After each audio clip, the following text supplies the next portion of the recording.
कल के लेक्चर 6 में हमने मोशन के इक्वेशन ऑफ मोशन यानी गति के समीकरण को ग्राफी विधि से कैसे सिद्ध किया जाता है और उस पर आधारित न्यूमेरिकल प्रॉब्लम को कैसे लगाया जाता है के बारे में कल बात की। आज हम लेक्चर 7 में मोशन में बचे हुए जो भी चीज़ें हैं जैसे वृत्तीय गति या उनके संबंधित न्यूमेरिकल प्रॉब्लम के बारे में बात करेंगे। तो आइए हम वृत्तीय गति के बारे में बात करते हैं। वृत्तीय गति भी गति का ही एक हिस्सा है जिसे हम वक्र गति के भाग के रूप में पढ़ते हैं। तो हम आज वृत्तीय गति के बारे में बात करेंगे। वृत्तीय गति क्या है, इसके कितने प्रकार हैं, यह गति कैसे होती है के बारे में आज अध्ययन किया जाएगा। वृत्तीय गति सर्कुलर मोशन, इसके बारे में हम लोग बात करेंगे कि वृत्तीय गति क्या होता है। तो हम यहाँ पर बात करते हैं कि जब कोई गतिमान वस्तु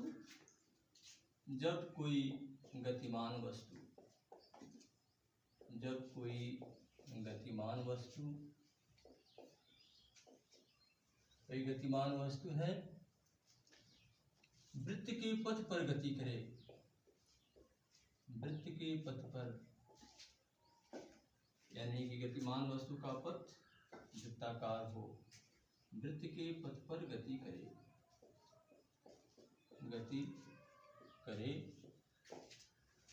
तो इसे वृत्तीय गति कहते हैं। यह वृत्तीय गति की परिभाषा है। वृत्तीय गति के लिए जरूरी है, वृत्तीय गति कहते हैं इसके लिए जरूरी है कि जो वस्तु है वह वृत्त के पथ पर यानी कि परिधि पर गति करे। ऐसे एक वृत्त है, यह इसका केंद्र है, वो है, यहाँ कोई पार्टिकल P है, यह इस पर इस प्रकार से गति करे तो यह वृत्तीय गति कहलाएगा। उदाहरण के रूप में हम लिख सकते हैं, उदाहरण इसका पंखे की गति। पंखा गति करता है, बिजली का पंखा गति करता है, उसका डैना गति करता है, यह वृत्तीय गति का उदाहरण हो गया। पंखे की गति। लट्टू की गति, लट्टू नचा जाता है, इस लट्टू की गति भी वृत्तीय गति के रूप में आएगा। और पृथ्वी की गति, पृथ्वी जो है सूर्य के चारों ओर गति जो करती है, पृथ्वी दो प्रकार की गति करती है। एक तो अपने अक्ष पर गति करती है, वो घूर्णन गति कहलाता है।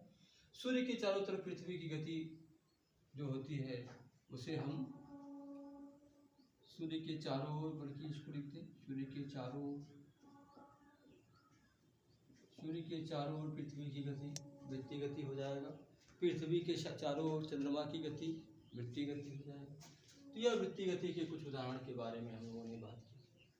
वृत्तीय गति दो प्रकार की होती है। वृत्तीय गति के प्रकार के बारे में हम बात कर लेते हैं। तो वृत्तीय गति दो प्रकार की होती है। वृत्तीय गति के प्रकार, वृत्तीय गति की प्रकार, वृत्तीय गति दो प्रकार की होते हैं। Type of circular motion, type of circular motion, यह दो प्रकार का होता है। दो प्रकार का होता है। दो प्रकार है भाई इसकी। पहला प्रकार है एक समान वृत्तीय गति। एक समान वृत्तीय गति, कई बार ये बात आती है कि इसका नाम एक समान वृत्तीय गति क्यों है। इसमें क्या चीज एक समान होता है, इसको यूनिफॉर्म सर्कुलर मोशन बात आती है इसमें। इस सर्कुलर मोशन में, इस सर्कुलर मोशन में यूनिफॉर्म क्या है? तो यूनिफॉर्म का मतलब, एक समान का मतलब है चाल, यानी वेग का परिमाण, मात्रा। जो गतिमान वस्तु गति कर रही है उसके गति करने की जो स्पीड है, उसका जो मैग्नीट्यूड है, वह एक समान है, हर बिंदु पर बराबर है। तो उसको हम एक समान वृत्तीय गति कहते हैं। लेकिन उसके साथ साथ यह मालूम होना चाहिए कि स्पीड समान होती है, वेग अलग अलग होता है। वेग क्यों अलग हो जाता है भाई? स्पीड समान है तो वेग कैसे अलग हो जाता है?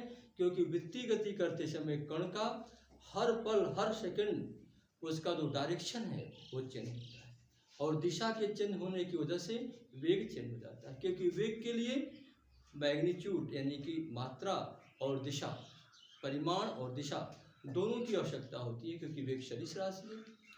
और चाल के लिए केवल मैग्नीट्यूड की आवश्यकता होती है, क्योंकि मैग्नीट्यूड मात्रा की आवश्यकता होती है, क्योंकि चाल अदिश राशि है। तो चाल तो नहीं बदलता, एक समान चाल से चल रहा है, फिर भी कितना हो समान चाल से चले, इसके बाद भी हर सेकंड उसका जो डायरेक्शन है वो चेंज होता रहता है, इसलिए इसका वेग चेंज होता है। तो एक समान वृत्तीय गति की परिभाषा के रूप में हम कह सकते हैं कि वह वृत्तीय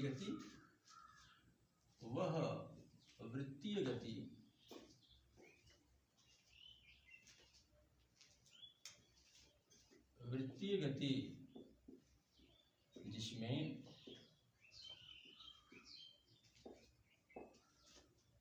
चाल नियत होती है,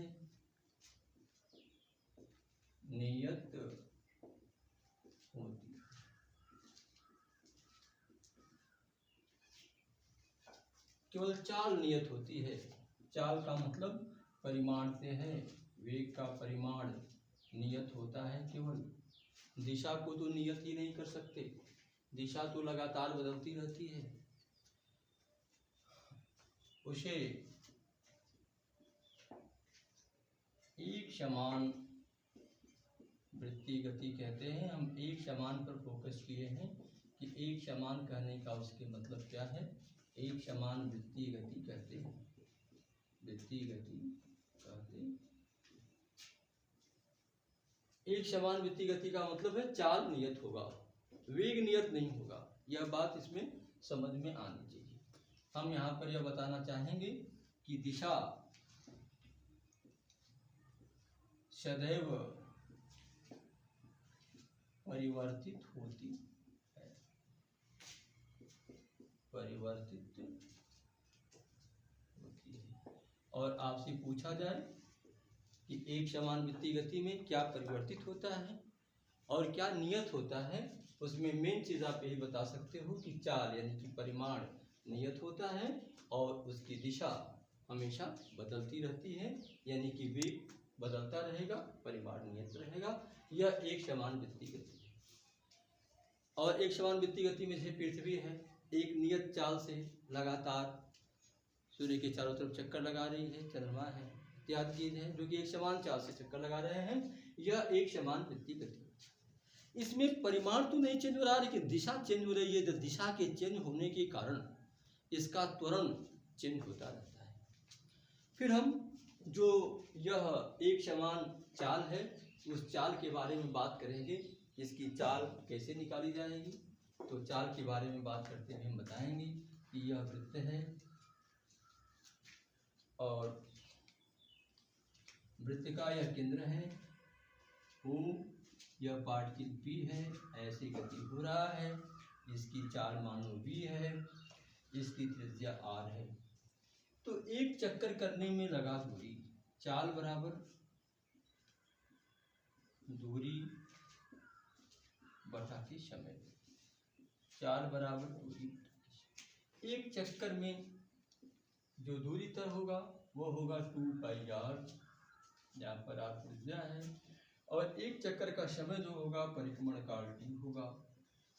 और इस प्रकार से जिसका जो परिमाण नियत होता है उस परिमाण के मान को हम v बराबर 2πr/t के रूप में लिख सकते हैं। यहाँ v परिमाण है वेग का, दिशा चेंज होने से इसको हम वेग भी कह सकते हैं, और परिमाण नियत होने से इसको चाल भी कर सकते हैं, नियत है।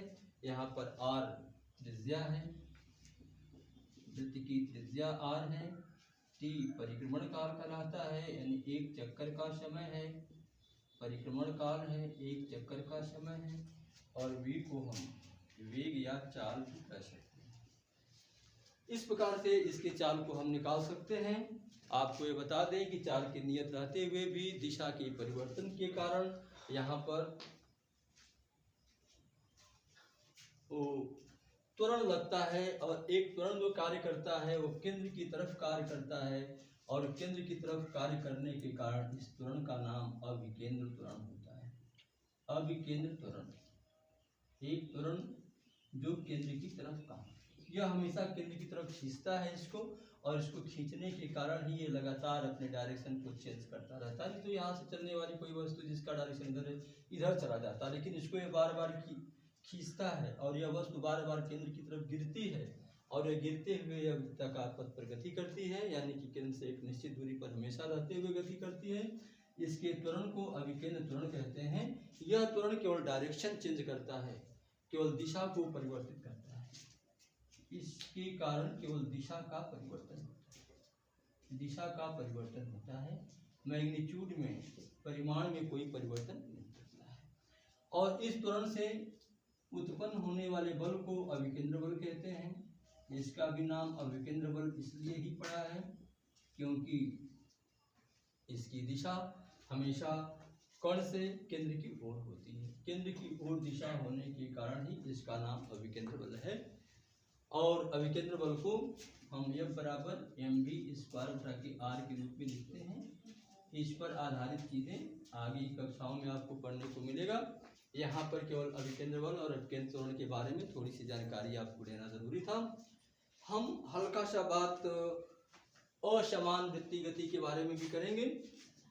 हालांकि असमान वृत्तीय गति भी आपकी ऊपरी कक्षाओं में डिटेल में मिलेगी। यहाँ पर हल्की सी बात की जाएगी। आपके यहाँ एक समान वृत्तीय गति ही है, और यह चाल वाला फार्मूला 2πr/t पर आपसे न्यूमेरिकल प्रॉब्लम पूछे जा सकते हैं। यह भी पूछा जा सकता है कि एक समान वृत्तीय गति में क्या नियत होता है और क्या परिवर्तित होता है। लेकिन हम इसी के साथ साथ असमान वृत्तीय गति के बारे में भी हल्का सा बात कर लें, तो इसके बाद हम लोगों का यह चैप्टर ही समाप्त हो जाएगा। असमान वृत्तीय गति, नॉन यूनिफॉर्म, इसी के साथ नॉन लग जाता है, नॉन यूनिफॉर्म सर्कुलर मोशन। आपका सर्कुलर मोशन कैसा हो गया भाई? नॉन यूनिफॉर्म हो गया, नॉन यूनिफॉर्म सर्कुलर मोशन हो गया। यह क्या होता है? इसमें नॉन क्यों लग गया भाई, यूनिफॉर्म क्यों हट गया, और समान क्यों हो गया, समान क्या हट गया? तो यहाँ बात की जा रही है कि अब इस प्रकार की वृत्तीय गति में मैग्नीट्यूड भी चेंज होगा, परिमाण भी चेंज होगा, यानी चाल भी चेंज होगी और दिशा भी चेंज होगा। जैसे पंखा चल रहा है, तो पंखा चल रहा है तो वोल्टेज ज़्यादा हो गया तो पंखा तेज चलने लगा, वोल्टेज कम हो गया तो पंखा धीरे धीरे चलने लगा। लट्टू नाच रहा है तो तुरंत नचाए तो तेज नाच रहा है, फिर धीरे धीरे स्लो होने लगा। तो इसमें इसका मैग्नीट्यूड यानी परिमाण भी चेंज हो रहा है, यानी चाल भी उसकी चेंज हो रही है, परिवर्तित हो रही है, और दिशा तो परिवर्तित हो ही रहा है।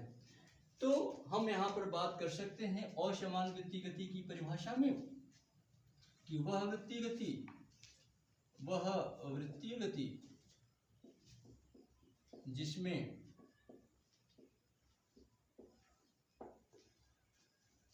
चाल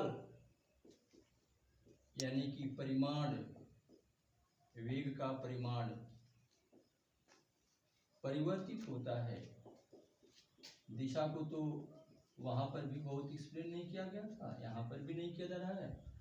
परिवर्तित होता है, वहां पर परिमाण नियत था, यहाँ परिमाण परिवर्तित होता है, उसे असमान वृत्तीय गति कहते हैं।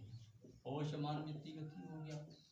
असमान का मतलब क्या हो गया कि वेग का परिमाण परिवर्तित हो रहा है, और उसमें क्या था कि यह नियत था। दिशा तो इसमें भी बदलेगी और दिशा को बदलने के लिए इसमें भी अभिकेंद्र त्वरण लगेगा, लेकिन उसके साथ साथ परिमाण चेंज होने के कारण इसमें एक स्पर्श रेखी त्वरण भी लगता है। और इस प्रकार से असमान वृत्तीय गति होगी तो हम आपको हल्का सा ये बताना चाहेंगे कि असमान वृत्तीय गति जब होगी तो एक त्वरण इधर लगेगा जिसको हम अभिकेंद्र त्वरण कहते हैं, सेंट्रीपिटल फोर्स कहेंगे, और एक त्वरण इसका वेलोसिटी के डायरेक्शन में लगेगा और इसको हम टैंजेंशियल एक्सेलरेशन कहेंगे।